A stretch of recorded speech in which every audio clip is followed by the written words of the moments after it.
Hi. How are you? I'm Annie. Yeah, okay. Oh, thank you. Thank you. Hey, everybody. Let me ask you like What's the difference between that table and this table? we're much It's cooler. the cool table. I don't know about the overall IQs, but the coolness factor is off the charts. For all of us that are recording voice, could you just state your name and what you do? Oh, yeah, sure. I'm Neil deGrasse Tyson. I'm an astrophysicist. And in my day job, I'm the director of New York City's Hayden Planetarium. And I'm the host and narrator of the upcoming Cosmos 13-part series to air on Fox in the spring. And I'm Ann Druyan. I was the co-writer of the original Cosmos series. I am the co-writer of this new series and lead executive producer. And really happy to talk with you today.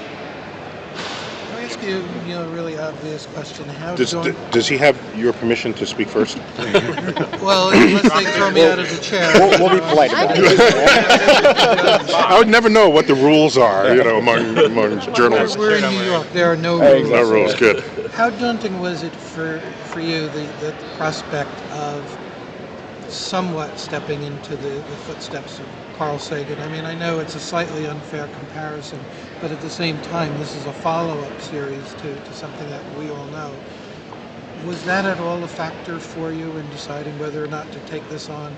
Or at the same time, was it maybe something you really wanted to do for that reason?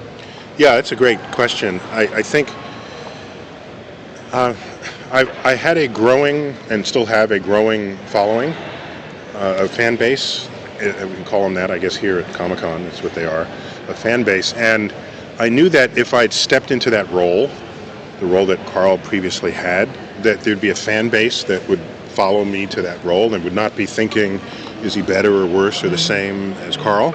Because they know me, and that's why they're coming to it. But I've done science documentaries before, and Cosmos is different, and it's a different flavor, a different feeling, a different construct. And it's that difference between a normal documentary and Cosmos that is the space occupied by Carl Sagan. Right? So now the question is, am I coming in, can I fill those shoes? Because they're awesome shoes to fill. And I realized early on that if I tried to do that, I would just fail. Because I can't be Carl Sagan. But I can be a really good version of myself. I can, if I fail, I'd rather fail trying to be a good version of myself than trying to be somebody else. And so in the early writing of the script, there are Ann and collaborators. I mean, they knew what my words were. They knew things I said, and they also know what the genetic tracking of what cosmosity is. What is a cosmotic sentence versus any other sentence I might have spoken? And so there's a blending of these so that when I deliver these words, they're coming from me. They're not filtered by Carl. They're not trying to be Carl and failing. So the fact that it's Cosmos and that we're reaching in for some of the successful storytelling elements and bringing them into the 21st century, I think it is simultaneously an homage to Carl, but something that people can follow me into the future by watching. I shall have surely a do you have a Rebuttal? Rebuttal? No. I mean, Neil is magnificent in Cosmos. I have been sitting there watching virtually every take. We're still editing. I mean, we have another few days of filming, and then we're done post-production, and so she's in the editing room as well. I'm in the editing room with Brandon and an editor, and I'm looking at Neil, and he connects with the audience. Carl was the love of my life. We were married for 20 years, 2 kids, and as well as my collaborator on numerous projects, including the Voyager record. And The golden there'll record. never be another Carl. I mean, Carl truly is sine qua non, but Neil also is sine qua non. And so that's, it was not just that Neil has that the science and the ability to connect. But it's also true that Carl reached out to Neil when he was a 17-year-old kid in the Bronx. And that's part of the... See, I think what makes Cosmos, sets it apart, if I may be horribly, it's called a self-lament, that my kids always tell me I shouldn't do. Cosmos is different from so many other great works of science programming, in that it's never just the brain or the heart. It's both, equal full tilt, so that you can feel something, have a maximal emotional experience without having to lie to yourself or be lied to. And that was Carl. And that is when Neil talks about what's really Cosmos, I have this thing in my brain. I know what's every line, what is Cosmos and what's not. And very often I'll say that's not Cosmos, And so what I'm hoping is that we're going to be showing, maybe you already heard this, half of a completed animation sequence. No one's seen the animation before, and this is thanks to Seth MacFarlane's tremendously talented and hardworking animation team. And I think it packs a punch, and it also has a beautiful animation style that I don't think people have seen before. So I'm sorry to be wondering about, but I just feel like Cosmos is Carl, and it's Neil, and it's that place where all of you is fully stimulated, and you're moving through the cosmos, seeing the scientific perspective of nature, the wonder that science can reveal that no other methodology that we've ever devised can touch. So I'm thrilled that Neil is our host. Are you learning things from Neil? Yes, actually, I have learned a lot from him. I find, we've been on location for months at a time together. We've been in a studio for months at a time. We've spent a lot of time together. And of course, I've known him for like 20 years. Almost, 15 years, I think. Yeah. No. St. John the Divine was almost 18 years. Is that right? Yeah.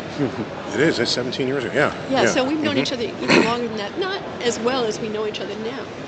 And I was invited to give one of the eulogies for Carl Sagan at there was one in Los Angeles and one in New York. And I was honored to be on the podium to do so because it included Al Gore as a sitting vice president and a few other sort of notables. And I asked him to do this even back then because I could see just what a tremendous brain and soul he has. And what I've learned from him is... This is the first time hearing this too. What you learned to find out. Thanks for asking. We all have recording. He has a tremendous talent to communicate, to stamina, unbelievable. 12 hours of shooting, standing in the freezing cold, brilliant.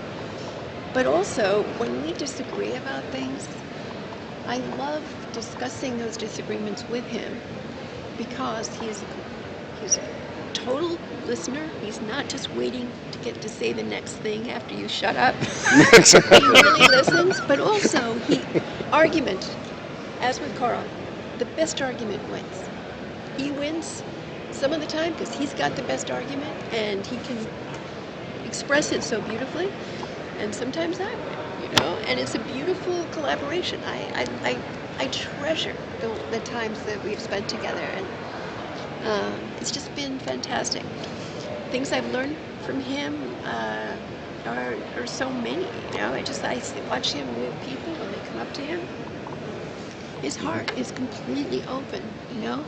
I eavesdrop on conversations he'll have with the crew. Somebody believes in astrology, somebody else believes in crystals. There is never a trace of contempt or superciliousness or any kind of haughty kind of reaction. He is a tremendous humility and never uses his vast knowledge to intimidate or make people feel small. He loves to teach. He loves to communicate, but not in a way that's unpleasant. That's just like too much. He just Thanks, knows. Mom, for this. Actually, I'm old, but I'm not old enough to be your mother. So watch it. But you're saying what my mother would say for Good. sure. Well, no, good. but thank That's you. good. Thank you for That's the really warm good. remark. He's brought to life my words, and really made them sing.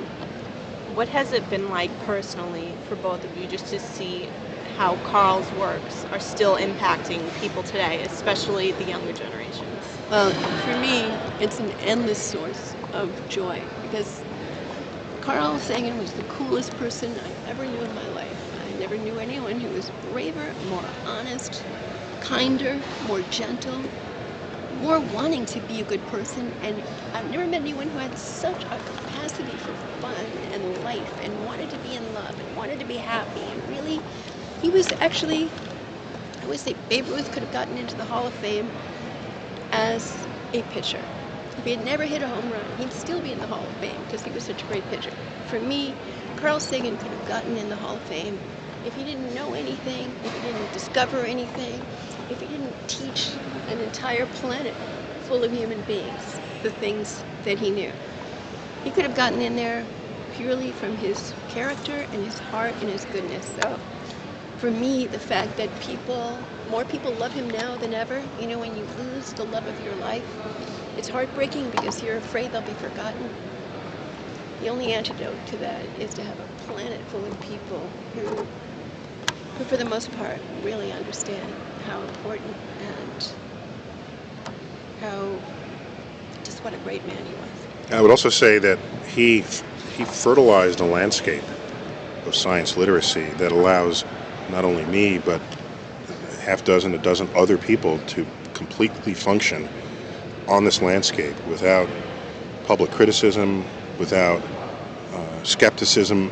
That is, I can do this, and people will say, yeah, that's a natural thing for him to do. When Carl was doing what he was doing, no one had really done that before. So there was a trailblazing element of it. And I'm on this landscape where there was once brush and bramble that has been cleared by him.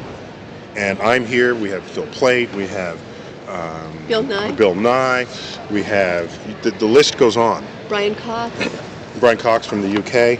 We're all on this landscape, all of us. Yeah, and great, really, everybody's, and there's a lot of work to be done in this area because we've been living through a period of such hostility towards science and a retreat into fear and magical thinking. And so it's so exciting to be able to be given by Fox the means to tell this story and make the case for science in 175 countries around the world. And also National Geographic, I should say, they are repeating every show twice a week. To be around the world, but to be on mainstream commercial television at 8 o'clock at night, Sunday nights, we're going to bring back the family hour so that people can really sit together and really feel that something they've seen on television has actually lofted them higher. Thank you guys so much. That was great. I was enthralled. Like an extra minute. And my wife is a makeup artist back in the UK. We appreciate She's you. made everybody Thank you. imaginable in the last 30 years. And also, And she I work with a said, company called Tech Illusions. I don't know when If Carl you've heard was of the over there doing Castar, they something make for the like BBC. augmented reality glasses. She Okay. made them up Checkers, every and we're day talking about doing that for before that. stargazing and kind of star mapping.